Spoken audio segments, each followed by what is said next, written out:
話題啊！我嗰啲人都唔夠膽挑戰呢個話題啊！今晚你話死唔死啊？呢個話題太沉重啦！攞住嗰啲財產，你能唔能夠乜嘢啊，姐姐？攞住嗰啲財產，你能唔能夠咧將呢個小朋友養到差唔多大啊？然之後你自己獨立啊？你捨唔捨得啊？隨你個心去喎。如果離婚個仔係判俾我嘅，我就算幾辛苦，我都會自己帶大佢。咁你自己幾辛苦都好啦。倒數第一咪你係邊個嚟㗎？爭撫養權呢？倒數第一咪。Hello。哎呀，你好啊！你聽聽呢個古仔咧，我有史以嚟嘅第一次聽到咁樣，我自己都發癲啊！嗱，我話俾你聽啦，你個女咧同你個老公咧，應該嚟講係好長時間噶啦。咁其實你個觀察能力，我覺得你都好有問題嘅。即係到你個女啦，即係到咗呢一步咁多年，你先發現。咁同埋仲有一個問題，我話俾你聽啦，你個女依家離婚，佢肯定會同你老公搞埋一齊嘅，係100%嘅。咁你惡唔惡心啊？佢而家冇生存能力啊，賺錢啊！你不如嗱，我話俾你聽，如果佢繼續咁樣同你個女糾纏埋一齊，你唔退出嘅話，你會精神崩潰嘅，話俾你聽。咁所以嘅話，我覺得你依家叫佢每個月俾翻幾多錢你，或者佢補一大筆錢俾你，你自己養住你嘅仔啦。你覺得會咩？佢而家個男嘅唔想嚟啊嘛，你首先要佢先做份公證先，轉晒啲銀兩過去你嗰邊先，同埋啲屋，你暫時穩住佢，到時候如果再發現咯，你咪一腳伸開佢咯，啱唔啱啊？佢有屋咩？佢自己唔係有屋咩？佢得一間啫嘛，咁佢分內仲有2間噶嘛，點解唔轉咗俾佢先呢？我想問下你依家你老公係咪唔肯同你離婚啊？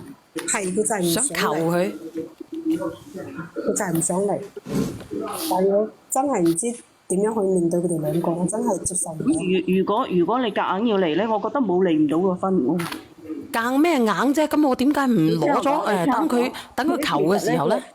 你聽我講咧，其實佢話唔想嚟咧，佢話唔想嚟，我覺得佢只不過係唔想話，即係大家分開咩嘅啫，可能都係咩嘅。如果你堅持要嚟，係可以嚟得到嘅。但係佢同我爭我仔撫養權啊嘛。爭咩啫？你先穩住佢先啦，你俾次機會佢，先穩住佢，叫佢轉咗2間屋俾你先。你聽我講啦，佢會崩潰嘅，佢肯定會，因為佢個女已經同佢老公離咗婚，佢個女肯定會同佢喺埋一齊嘅。咁你崩潰好啊，定係冇？你聽我講啦，你聽我講喺埋一齊嘅咧。佢會崩潰嘅。咁你崩潰，我覺得要生存嘅，大佬。所以我叫佢補一大筆錢俾佢咯。你覺得佢會唔會補啊？佢肯定唔會㗎，佢唔願意。咁點解唔穩住啲財產先呢？佢有個男嘅有咩財產啊？有2間屋咯。有冇錢先啊？嗱，我同你講啦，你咁樣啦。呢咁多年十幾萬啦，存款就得10幾萬咋？得10幾萬，你個女有病㗎，咁樣都黐住佢。10幾萬就多㗎啦，我都冇10幾萬到。嗱，你聽唔聽得到啊？嗰個阿姨話10幾萬都多啦，佢都冇10幾萬啦。咁有時候咧，唔係話每個人嘅追求都好多噶嘛，係咪？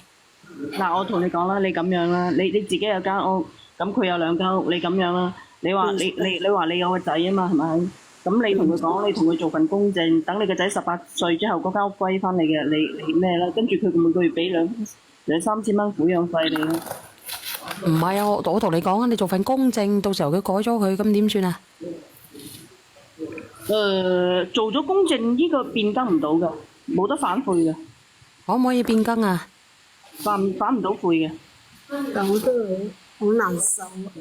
你咁樣啦，姐姐，你問下佢啦，你先叫佢轉咗你2間屋過嚟睇下佢肯唔肯先啦。你試下佢口風，如果佢肯嘅，你咪先去睇下佢咯。你忍住先，等到佢到時候一出現咁樣，咪分手咯。但我女都好囂張啊！佢當時啊。咁你咪由得佢囂張住先啦，將啲錢轉過嚟，最起碼你係可以攞住大嚿錢先啊嘛，姐姐。